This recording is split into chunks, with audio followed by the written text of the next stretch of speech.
புனித யோவான் எழுதிய தூய நற்செய்தி அதிகாரம் 16 இறைவார்த்தைகள் 20 தொடக்கம் 23a.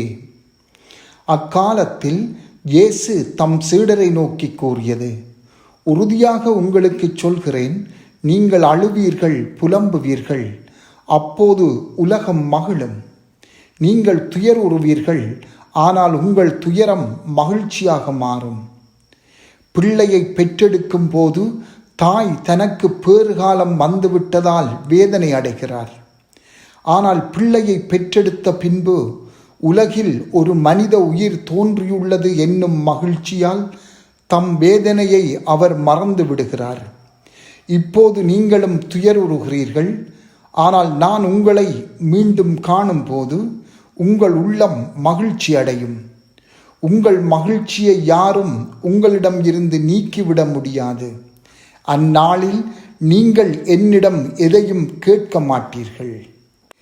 சிந்தனை: நாம் இயேசுவோடு முழுமையாக ஒன்றித்து வாழும்போது வேதனையை நம்பிக்கையுடனும் உறுதியுடனும் ஏற்றுக்கொள்வோம்.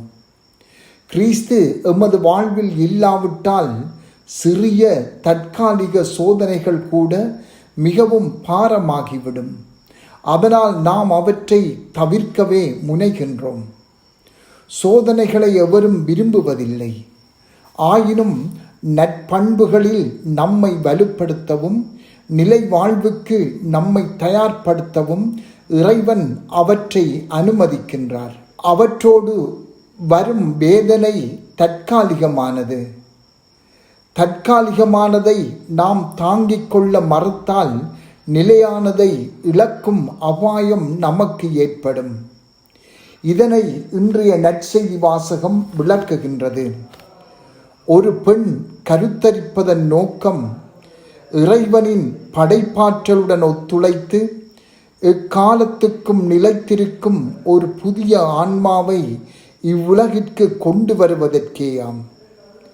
தங்கள் கற்பத்தை அறிந்து கொள்வதும் 9 மாதங்களையும் பிரசவ வலியையும் தாங்கிக் கொள்வதும் அந்த குழந்தையை தம் கைகளில் ஏந்திக் கொள்வதும் அக்குழந்தையுடன் வாழ்நாள் முழுவதும் ஏன் விண்ணகம் வரையிலும் உடன் பயணிப்பதும் பெற்றோருக்கு பெரும் மகிழ்ச்சி அளிப்பதாகும்.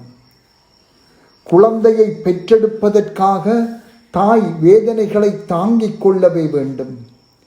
இந்த துன்பங்கள் விரும்பிக் கொள்ளப்படுவதுமில்லை, தேடிக்கொள்ளப்படுவதுமில்லை. ஆனால் ஒரு பெண் புதிய வாழ்வின் பெரும் மகிழ்ச்சிக்கு அது ஓர் அவசியமான நிபந்தனை என கருதி அத்துன்பத்தை மனமுவந்து ஏற்றுக்கொள்கிறாள். அதன் பிறகு ஒரு தாய் பிரசவம் வலி நிறைந்தது என்பதற்காக குழந்தையை பெற்றெடுத்ததற்காக வருந்துவதில்லை. தன் பச்சிளம் குழந்தையை கையிலேந்தும் மகிழ்ச்சி அந்த வலியை ஒரு பொருட்டாகவே மதிக்காமல் செய்து விடுகிறது. ஒரு பெண் புதிய வாழ்வின் மகிழ்ச்சிக்காக பிரசவ வலியை மனமுவந்து ஏற்றுக்கொள்வது போல நாமும் நிலையான அருள்வரங்களை பெறுவதற்கு தற்காலிக வேதனைகளை ஏற்றுக்கொள்ள வேண்டும். சோதனைகள் தொடக்க பாவத்தின் விளைவாகும். சோதனைகள் நம் வாழ்வின் ஒரு பகுதியாக இருக்க வேண்டுமென்று தொடக்கத்தில் கடவுள் விரும்பவில்லை. வீழ்ச்சிக்கு பிறகே பலவிதமான சோதனைகள் மனித வாழ்வில் நுழைந்தன. இந்த சோதனைகளை நாம் வெற்றி கொள்வதற்காகவே இறைமகன் மனிதனாகி நாம் எதிர்கொள்ளும் துன்பங்களை வெற்றி கொண்டார். எனவே நாம் சோதனைகளை எதிர்கொள்ளும் போது இறைவன் நம்மை பார்த்து தம்முடைய முன்மாதிரியை பின்பற்றுமாறு நம்மை அழைக்கின்றார். இப்போது நீங்களும் துயருறுகிறீர்கள் என்று இயேசு தம் திருத்தூதர்களிடம் சொன்னபோது அவர் எங்களிடமும் தான் அவ்வாறு சொல்கிறார்.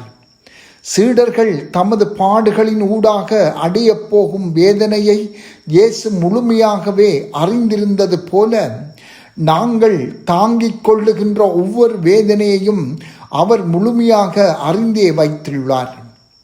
அவருடைய அந்த அறிவு எப்போதும் செயலாற்றிக் கொண்டே இருக்கின்றது. அது எமக்கு நம்பிக்கையை தருகின்றது.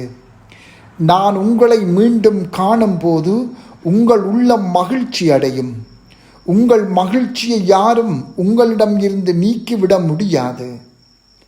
வாழ்வின் சோதனைகளை நாம் நம்பிக்கையுடன் தாங்கும்போது இது நம் ஒவ்வொருவருக்கும் அவர் அளிக்கும் வாக்குறுதியாகும். இது நிலையான மகிழ்ச்சிக்கு வழிவகுக்கின்றது. இன்றைய தற்காலிக வேதனைகளை நாம் எவ்வாறு அணுகுகிறோம் என்று சிந்தித்து பார்ப்போம். அவற்றை விலக்கிக் கொள்ள முயலுகின்றோமா அல்லது நல் மனதோடு ஏற்றுக்கொள்ள விரும்புகின்றோமா? தற்காலிக துன்பங்களை தாங்கிக் கொண்டால் அதனால் வரும் வெற்றி மகிழ்ச்சி நிலையானதாகும் என்பதை உணர்ந்து கொள்வோம். செபம். ஆண்டவரே, அன்றாட எம் சிலுவைகளை சுமந்து கொண்டு உம்மை பின்பற்றி வர அருள் தாரும். ஆமென்.